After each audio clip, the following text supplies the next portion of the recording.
StraightallDay.com. Strategies versus systems.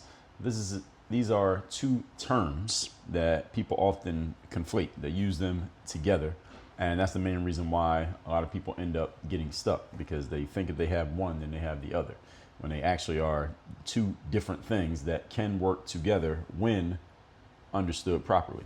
So what happens is people will try a bunch of new tactics when they find themselves stuck. They'll try a bunch of new tactics, which are just action steps. Maybe you'll go get some new information. Maybe you'll watch a webinar, pull up some YouTube videos, and then wonder why nothing is sticking. So I'll tell you in this introduction here that a strategy is a plan of action. Strategy tells you what to do. A system, on the other hand, is a connected sequence of activities that is designed to produce similar results with little variance over a consistent period of time. So a system shows you how to do a certain thing over and over again consistently. Now, one of them can get you excited and get you started. That's a good strategy. Another one gets you consistent results. That is a good system. So if you want to win long term, you need both, because we have a system, but you have nothing to systematize. So if you want to do something, you're willing to do things consistently, but you have nothing to do, then it doesn't matter that you have a system. Actually, it's impossible to have a system without a strategy.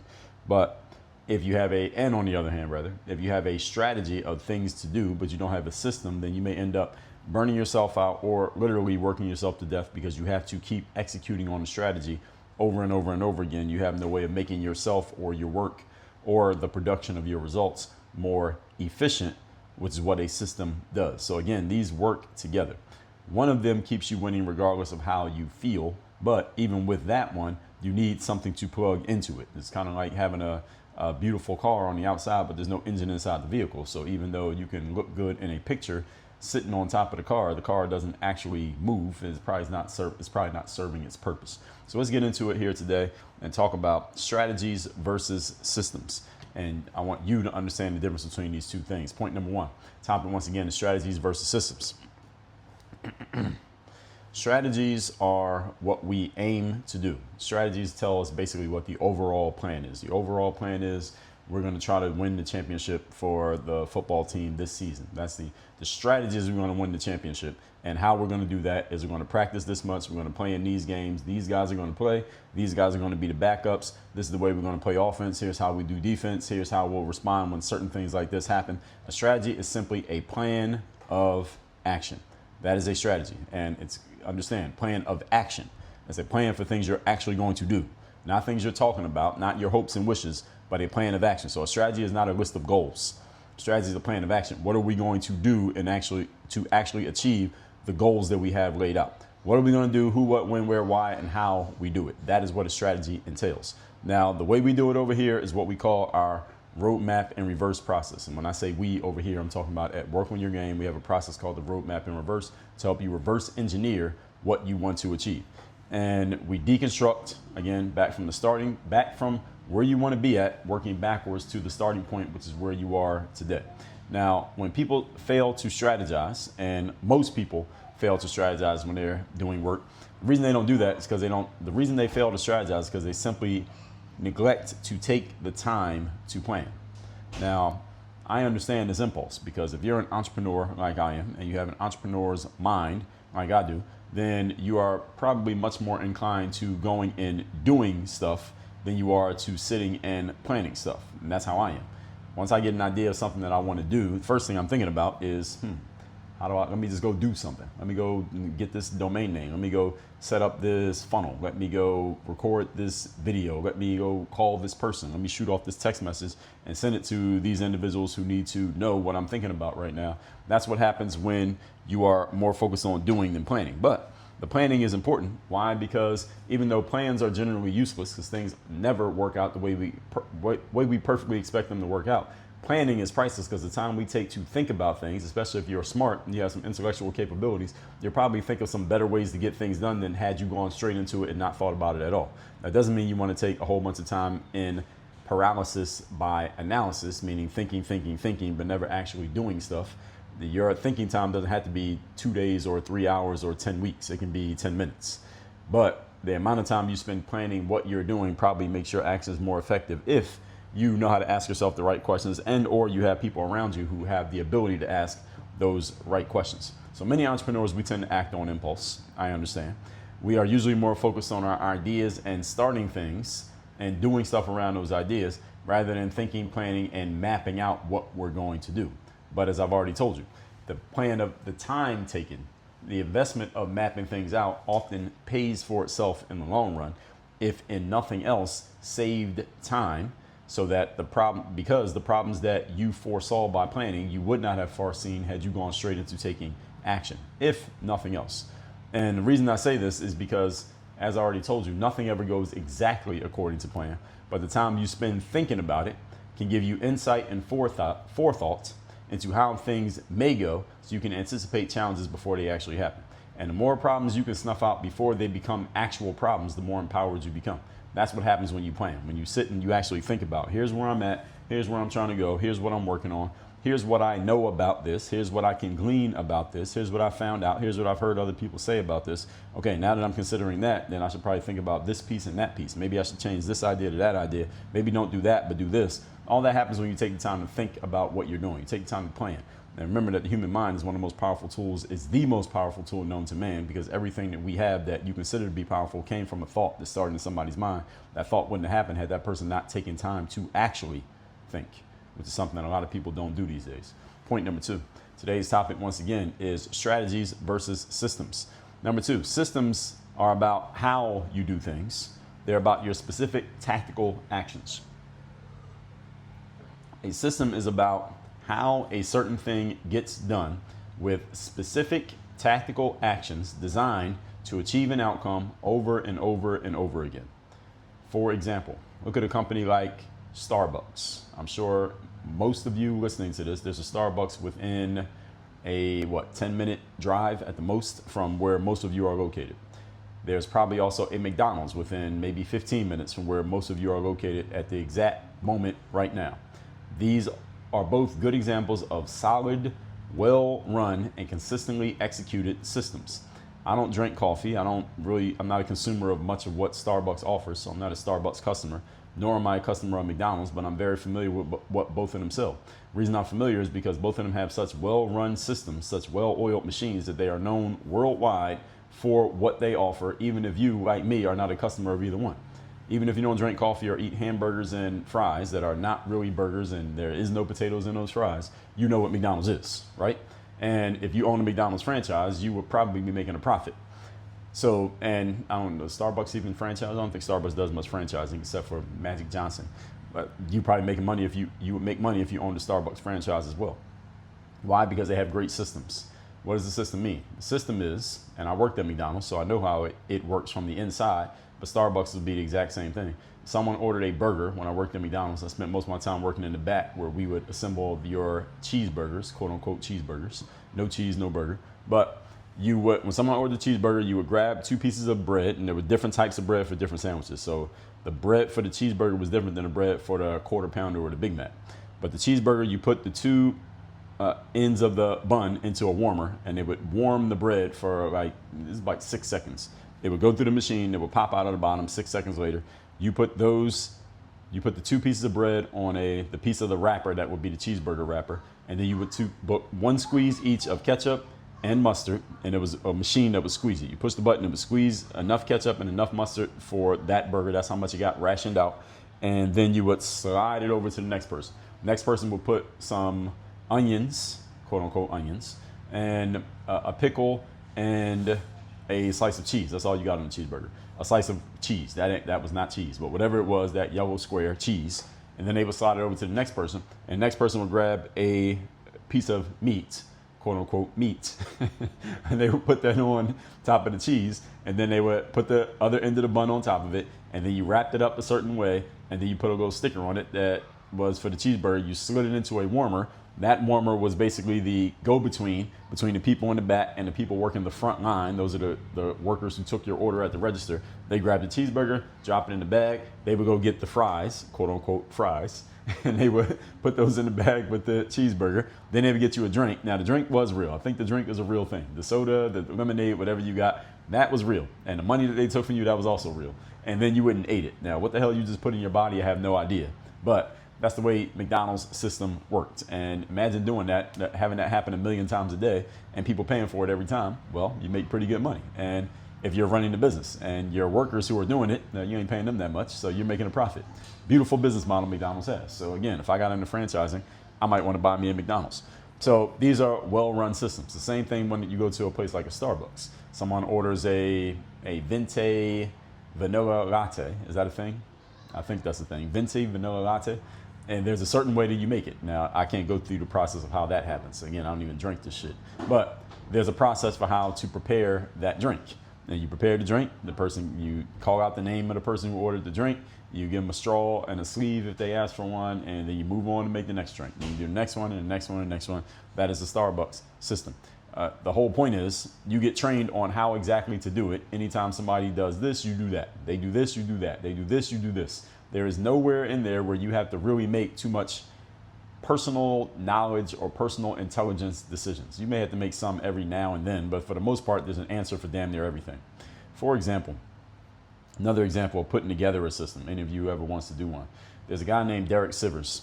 He's an author these days. I don't know what else he has going on, but I've read many of Derek's books and heard many of his interviews. He's actually one of the first people I reached out to when I was first getting out of basketball in 2014, 2015, and I was trying to figure out what to do next, and I decided that I wanted to possibly get into the speaking business.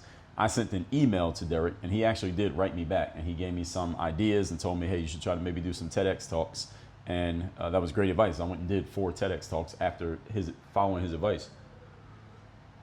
But one of the things I'm mentioning Derek for is because he wrote in one of his books, I don't remember which one, he used to run this company called CD Baby. Some of you may remember CD Baby. You got to be probably over 40 to remember CD Baby.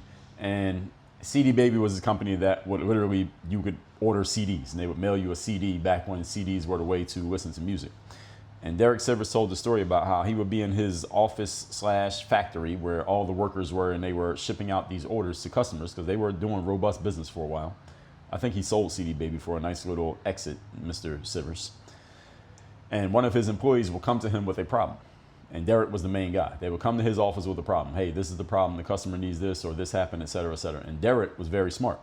Instead of just answering the question and telling his employee what to do, he realized that if he just kept doing that, then he would basically have a revolving door at his office because he would have employees coming in all day just asking him question after question after question. He'd just be answering questions all day instead of actually doing his work on the business rather than working in the business, such as answering these inquiries.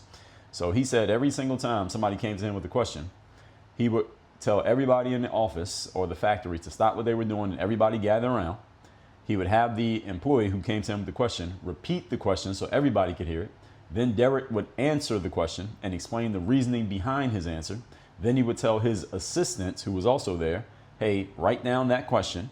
Also write down the answer and the reasoning behind my answer and put that in the employee manual or whatever he was calling it, the employee handbook. Some of you call these SOPs, which stands for Standard Operating Procedures. And every time somebody came with a question, he would do the same process. He would stop everybody from what they were doing, have the question shared out loud for everybody to hear it. He would share the answer. He would share the reason behind the answer. He would have his assistant write it down until they compiled a long list of challenges that would normally come up in the business, and they start seeing the same things over and over again. That became their employee manual. And what is an employee manual? It is the system for how to work here. That is what a system is. You put a system together by noting the common things that keep coming up in a process. How do you respond to this common thing? Why do you respond to this common thing this way? And now everyone knows exactly what to do. This is the employee manual that you might get when you get hired at a job. And a manual doesn't have to be a book. It can be a series of videos. It can be a training that you go to. I remember, for example, I had a job at a company called Town Sports International, TSI. And they own a series of gyms on the East Coast that many of you know by their more familiar names, such as Boston Sports Club, New York Sports Clubs, New Jersey Sports Clubs, and Philadelphia Sports Clubs. And I think Washington Sports Clubs as well. So I'm from Philadelphia, so I was working in Philadelphia Sports Clubs. They're all under this umbrella of Town Sports International. When you got hired by TSI at one of these clubs, this is a corporation, they would ship everybody, all the new hires, let's say it was probably about 50 of us at a time, we would all get sent to New York. If you lived in New York, you were in New York. They would send you to New York and put you up in a hotel for we were in that hotel for maybe 4 or 5 days. 4 or 5 days in New York. and you'll go through a 4-day training with the company that taught you exactly how to do things at the company. We were there for 4 days in New York, put you up in a hotel in Manhattan, and here's how things work. Here's what you do. Here's how you do it. And this is all just to sell gym memberships, folks. That's all I was doing, was selling gym memberships. And they put you through a 4-day training for it. And I'm not even knocking what they were doing. Actually, I think it was I understand why they did it. And they did it that way because they wanted everybody doing the same things the same way every time. And that's how it works in corporate. You got to do the same things the same way every time. They were teaching you the system. That's the whole point. And every time a certain menu item is ordered at a Starbucks or a McDonald's, whomever is working there, they know exactly what to do. And if they don't, they can just follow the instructions. There are probably some pictures that they can follow that tells them what to do. That is what makes a system a system. The way you know it's a system is because anybody who works there, they are not working at the same Starbucks on the other side of the country, but they should be producing a similar venti vanilla latte in San Francisco as the one they produce in Raleigh, North Carolina. Why? Because of the system. The system is the same. That means the outcome should be the same. And that's the same thing when it comes to McDonald's. The people are essentially interchangeable. I don't know if y'all know this, but there's a company out there, and I saw this in one of the emails that I've subscribed to. I forgot the name of the machine. But there's a machine out there now that this is the first step, is going to replace the creation of French fries and onion rings so that humans don't have to do it, that the machine does it 100%, and all it does is just spit out a box of the fries or onion rings so that you don't need a person working that machine anymore. So that's the first thing to get replaced. The next level of replacement is going to be replacing the actual humans doing the burgers and the cooking, and everything in the back end of a restaurant is about to be replaced by a machine. They already started with the fries. The next thing is that. And then after that is going to be the people on the front line. Then after that is going to be the whole store. That's coming very soon. Only people left are going to be the people who own that shit. Just for y'all to understand. And again, this is happening right now today. I forgot the name of the machine, but the machine is already out there. Let me see if I can find the name of it. I'll look it up on DreGPT. See if they can tell me the name of this machine, because I just posted about this. This is probably about from when y'all are hearing this. This is months ago, but it was a few weeks ago from when I'm recording this. What is the name of the company that has the machine that you can use? This is me talking to DreGPT. That you can use to replace the making of the fries and the onion rings. It's an automated machine that is being sold to fast food companies now, and it does it all by AI. What's the name of the company and the name of the machine? We'll see if DreGPT knows what it is. And Nico, leave all that in there while I'm just querying DreGPT to see if they come with it. While DreGPT is looking, let me continue. Pretty soon there's going to be machines doing all this stuff, as I just said. Starbucks, if you work at Starbucks as a barista, you're about to not have a job. They're out there protesting for more money. Okay. Okay. All right. Systems are all about doing the same things the same way every time. That requires you to document how things need to be done to achieve a specific desired outcome. This is also known as codification. Okay, when you codify, you make a code out of things. Sometimes I call it codification, whatever you want to call it. You make a code out of your process so that anything or anyone, including it up to a computer, can do it for you. Okay, that's the whole point. So this thing is called the Flippy Fry Station. This is it. The company is called MISO Robotics, M-I-S-O Robotics, and the machine is called a Flippy. And specifically they call it the Flippy Fry Station. It automates the fry station in fast food restaurants, handling items such as French fries, onion rings, chicken, anything that's fried, it does it. It uses cameras, AI, and robotic arms to monitor and control the frying process, the timing, the temperature, the basket handling, etc. It does all this stuff better than a human. Why? Because machines don't have brain farts like humans do. The goal is consistency, speed, reducing labor, and freeing human workers from some of the repetitive, physically demanding tasks. So this is just clever language that they're using. Notice what they said again. Let me read this again. Consistency, speed, and reducing labor. Yeah, you know what reducing labor means, ladies and gentlemen? That means motherfuckers getting fired. That's what it means. And freeing human workers, listen to this language, freeing human workers, that means firing you, from some of the repetitive, physically demanding tasks. Understand something, folks. At completely codified businesses like Starbucks, Jiffy Lube, McDonald's, Burger King, these kind of places, every fucking thing is a repetitive task. Everything is repetitive. So you know what that means, everybody? They're about to free human workers. You know what they're going to free you to do? They're going to free you to not have a fucking job. All right, this is coming. I told y'all this was coming. It's coming. It's here. Okay, the Flippy Fry Station exists. I saw this in an email I was reading a month ago from when I'm recording this. You're listening to this like 2 months after I've recorded it. So this is like 3 months ago, folks. The future is here, in case any of you didn't know. And Now, a bunch of people are about to get fired at these codified places. The goal in the future, folks, is not to be the one operating within the system. You're supposed to be the one owning the system. Okay, in case any of you haven't caught the drift here. Point number 3. Today's topic, once again, is systems versus strategies. Strategies versus systems. Number 3, clear strategies make for easier systems. For example, the Flippy Fry Station. The clear strategy is we want fries to come out consistently, the same way, the same level of crispiness, with the same amount of salt on them all the time, so nobody's bitching about the inconsistency of the fries at our burger joint. So when the strategy is clear, this is what we want, then it's easier to create a system because the system knows what the outcome is supposed to look like. This is why you just keep re-engineering and re-engineering and re-engineering until you find the formula that works. For example, I'll give you another example. Another email I was reading. This email is called The Hustle, because actually it was the same story I'm about to tell you is the same. They sent me an email that talked about the thing I'm about to tell you is the same email that was telling me about this fry station. So it's called The Hustle. So look up this email called The Hustle, and it comes out like every day. I don't always read it every day when it comes out, but I'll read a bunch of them at once. They were talking about apples. And I am an Apple consumer, and I don't mean Apple the computer. I mean Apple the actual food, apples. And they were talking about how certain apples don't sell as much as they used to. So there's an apple called the Macintosh that used to be very popular. And if you want to know why Apple computer and their computer is called the Mac, is because the 31st employee at Apple, he was the one who said we should make a computer for the everyday person, and the Macintosh is looked at as the everyday man's Apple, and that's why they called the computer the Mac. And also because Steve Jobs was kind of a little bit of a weirdo. And for a while, he was a fruitarian. For those of you who don't know what that is, like a vegetarian, he was a fruitarian, meaning Steve Jobs only ate fruit. He wouldn't eat anything else other than fruit. And one of the fruits he liked to eat was apple. And that's the reason why Apple's company is called Apple. That is a true story. And anyway, the article that I was reading from The Hustle is about apples and how certain types of designer apples now exist, and they're competing with the traditional apples. And I'm a big Apple consumer. And again, apple's the food. So when I go to Whole Foods in the fall season, usually that's when they have a ton of apples. I remember going into a Whole Foods in like November. This is a couple of years ago. And I specifically remember this because I posted it to my Instagram story, or maybe it was Snapchat, who knows. And I was like, man, look at all these different apples there. It was like 15 different types of apples that Whole Foods was selling. And there are certain ones that I like a lot. So I'm generally year round, I'm a fan of the Fuji apple. I like the Fuji apple the most. It is known for being a little bit sweet. I didn't know that it was known for being sweet. It was just an apple to me. There's another one called the Gala apple, Gala. I'm not a fan of the Gala. It's a little bit too mushy for me. I like the Fuji. Is a little bit crispier. Then there are apples that are more crispy. Like there's one called the Cosmic Crisp.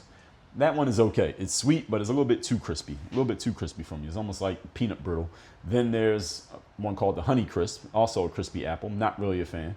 There's one called the Sweet Tango. I like the Sweet Tango a lot, but it is not year round. It only comes around in like from October to maybe December, then it disappears again. And there are several other kinds, but in the fall, there tends to be a ton of apples. But then in the summer, there's only a handful that you can choose from. So I'm a big, again, apple the fruit consumer. I'm bringing all that up to say that an article, I was just reading this last night, that the people who create these apples, they first of all go through round and round and round of breeding the apples, actually trying to come up with these different types of apples. They come up with a new type of apple. Then they go and patent the apple. Like these people literally patent apples like you patent like some software. They have a patent on the apple, so you can't go and copy their apple without getting sued. They will literally sue you for making their kind of apple without going through them. They will patent their apples, and then because the apple is looked at as like a specialty / designer apple, you know what they do? They charge more money for the apple. And I know about this because I go to the stores and I'm like, why does the apple $3.99 a pound, but this one's only $1 a pound? Like, what the hell? It's because they're designer apples. You literally pay more money for the apple because it's a designer apple. And again, I'm co-signing, this does happen. And it starts to put the cheaper apples out of business because the cheaper apples can't make a profit the way that the more designer apples can make a profit. And it's all because they systematize how they make the apple. So they can make it over and over and over again. Then they protect it legally so that you can't copy their apple. This is a real thing. Interesting, right? And it is to me. And strategies must be proven first, ladies and gentlemen, through execution. So you prove that your strategy works, then we come up with a process so that we can do the same thing and get the same outcome over and over and over again. That's called systemization, also known as codification. So at that point, you actually have real testing, not just theory. So you can't create a system until you have a proven outcome. That's why the strategy comes first, the system comes second. Does everybody understand this? So you get proof of concept. So you know your strategy produces a certain outcome that you want. Once you have that, then you go make a system based on the proven concept. So you never make a system based on a strategy that hasn't yet been proven. All right, so you have to take it out of the lab and you got to let it be tested in real life. As they say, real life tends to differ from the lab tests. So you can produce a certain result in a certain positive way. If you know that you can, that's when you systematize it. That's not always easy, but it is always doable. And that's when you create opportunities for yourself to expand, advance, and scale. But you got to get your system working first. You got to make sure you can do something that actually works the right way. Then you do it over and over and over again. A simple example of that is this show right here. I have a certain strategy for how I do things. I give you the topic. I give you a bit of an introduction to the topic. Then I usually give you 3 points on it. I tell you what the point is. I talk about the point. Then I go to the next point. Then when I'm done, as I'm about to do right now, I recap the 3 points. I give you a call to action. And then I bid you goodbye. And we come back tomorrow and we do it again. I've done this over 3,000 times. Why? Because I came up with a strategy that works for me. Then I systematized it to where we can do it over and over and over again. And then we get the episodes published and here we are. So let's recap today's class, which is strategies versus systems. People often conflate these two things, but as I explained here today, they are different. Number one, strategies are what you aim to do. They're the overall plan and the outcome that you wish to achieve. And you need a strategy before you create a system, which leads to point number two. Systems are about how you do the thing, the tactical actions, and how certain things are going to get done, when each action comes in order, and then how do we make sure we can do it over and over and over again. That's what a system is. You get all of those pieces in place from your strategy. That's when you now have a system. And again, you want to see examples of systems, you can listen to how I do this show every day. You look at a McDonald's, you can look at a place like Starbucks. Even if you're not a customer of these places, you can see that they have a system. Why? Because they can produce the same thing, same way every time. That's how you know you're dealing with a system. Same outcome, done the same way, and they can do it consistently. That's a system. And number three, clear strategies make for easier systems. When your strategy is clear as to what we want to achieve, the system is a lot easier to operate or a lot easier to create when you know exactly what the strategy is supposed to be. Now, it doesn't make the system necessarily easy itself, it's easier. Now, putting a system in place to achieve a certain outcome, well, how did we do it the last time? Sometimes you have to reverse engineer and you got to have the right resources to do it. Just because you can see how something's done doesn't mean you can do it yourself. See somebody go up and dunk a basketball. Okay, I saw what he did. Okay, can you do it? Okay, that's two different things. Knowing what's happening and being able to actually recreate it are two different things. And that's why strategies and systems are different, but they work very well together when both are done properly. All this said, everybody, you want to get more strategic in what you're doing business-wise, mindset-wise, and outcome-wise. You want to put your strategies into systems so that you can create the same outcomes the same way over and over and over again. Go to workonyourgameuniversity.com. You will there have options for having me as your coach. Get in at the level that you fit in, and let's get started. Work on your game. Dre, all